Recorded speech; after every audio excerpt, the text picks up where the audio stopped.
Hello viewers, আসসালামু আলাইকুম। আজকে আপনাদেরকে খুবই মজার চিংড়ি ভুনা তৈরি করে দেখাবো। আর এইভাবে একবার চিংড়ি ভুনা তৈরি করলে খেতে খুবই মজার হয়, আর রান্না করাও কিন্তু খুবই সহজ।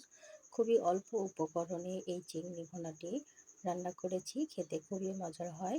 তো চিংড়ি ভুনা তৈরি করার জন্য এখানে আমি 250 গ্রাম পরিমাণ চিংড়ি নিয়েছি, আর চিংড়িগুলোকে ভালো করে কেটে ধুয়ে পরিষ্কার করে নিয়েছি। এখন চিংড়ির মধ্যে দিয়ে দিচ্ছি হাফ চা চামচ পরিমাণ লবণ, হাফ চা চামচ পরিমাণ মরিচের গুঁড়া, হাফ চা চামচ পরিমাণ হলুদের গুঁড়া।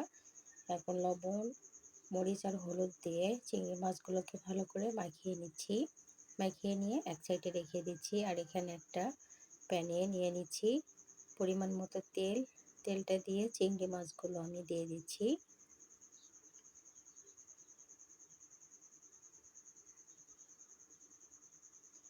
তো চিংড়ি মাছগুলোকে আমি উল্টে পাল্টে ভেজে নেব, খুব বেশি কিন্তু ভাজা যাবে না। তো চিংড়ি মাছগুলো যদি বেশি ভাজা হয়ে যায় তাহলে কিন্তু রাবারি টাইপের হয়ে যায়, তখন চিংড়ি মাছগুলো খেতে একদম ভালো লাগে না।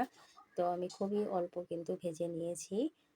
তো ভেজে নেওয়া হয়ে গিয়েছে, এখন আমি তেল থেকে উঠিয়ে নিয়ে এক সাইডে রেখে দিচ্ছি।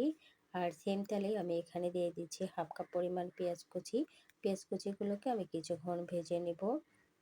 কিছুক্ষণ ভাজার পরে দেখবেন পেঁয়াজের মধ্যে সুন্দর একটা বাদামি কালার চলে এসেছে। এ পর্যায়ে আমি এখানে দিয়ে দিচ্ছি 1 চা চামচ পরিমাণ আদা রসুন বাটা। আদা রসুন বাটাও কিন্তু খুব বেশি দেওয়া যাবে না, তাহলে চিংড়ি মাছের স্বাদটা কিন্তু নষ্ট হয়ে যাবে।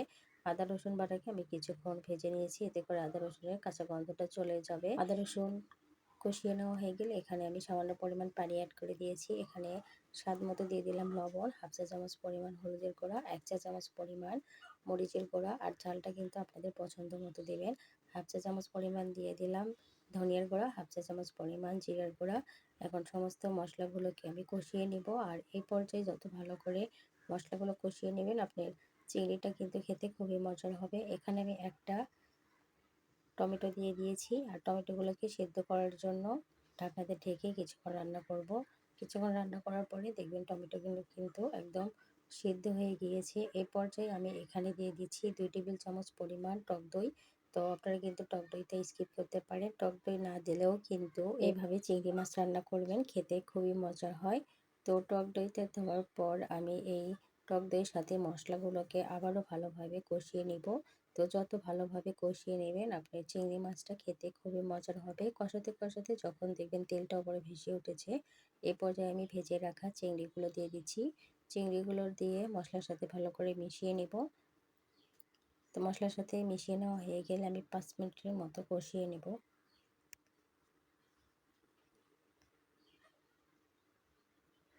তো চিংড়িগুলো আমার কষানো হয়ে গিয়েছে। এই পর্যায়ে আমি চিংড়িটা যাতে সিদ্ধ হয় সেই পরিমাণ আমি পানি দিয়ে দিচ্ছি। খুব বেশি কিন্তু পানি দেওয়া যাবে না। তো আমি খুবই অল্প পরিমাণ পানি দিয়ে এখানে আমি দিয়ে দিচ্ছি 3-4টি কাঁচামরিচ, দিয়ে ঢাকনাতে ঢেকে ঝোলটা একদম শুকিয়ে আসা পর্যন্ত রান্না করে নিয়েছি। যখন দেখবেন এরকম মাখা মাখা হয়ে গিয়েছে তখন বুঝে নিতে হবে চিংড়ি মাছগুলো ভোনা কিন্তু হয়ে গিয়েছে। এর বেশি কিন্তু বেশি ঝোল রাখা যাবে না, তাহলে কিন্তু খেতে ভালো লাগবে না। তো আমি চুলা থেকে নামিয়ে নিচ্ছি। তো চুলা থেকে নামিয়ে নিয়ে একটা সার্ভিং প্লেটে নিয়ে নিচ্ছি। আর চিংড়ি ভুনাটা দেখতে কতটা লোভনীয় লাগছে দেখতেই পাচ্ছেন। আর এভাবে চিংড়ি ভুনা করলে খেতে খুবই মজার হয়। একবার হলেও ট্রাই করবেন, দেখবেন সবাই কিন্তু ভীষণ পছন্দ করবে। তো আজকে ভিডিওটি আপনাদের কাছে কেমন লেগেছে অবশ্যই কমেন্ট করে জানিয়ে দেবেন। ভালো লাগলে লাইক, কমেন্ট, শেয়ার করবেন। আজকের মতো বিদায় নিচ্ছি। আসসালামু আলাইকুম।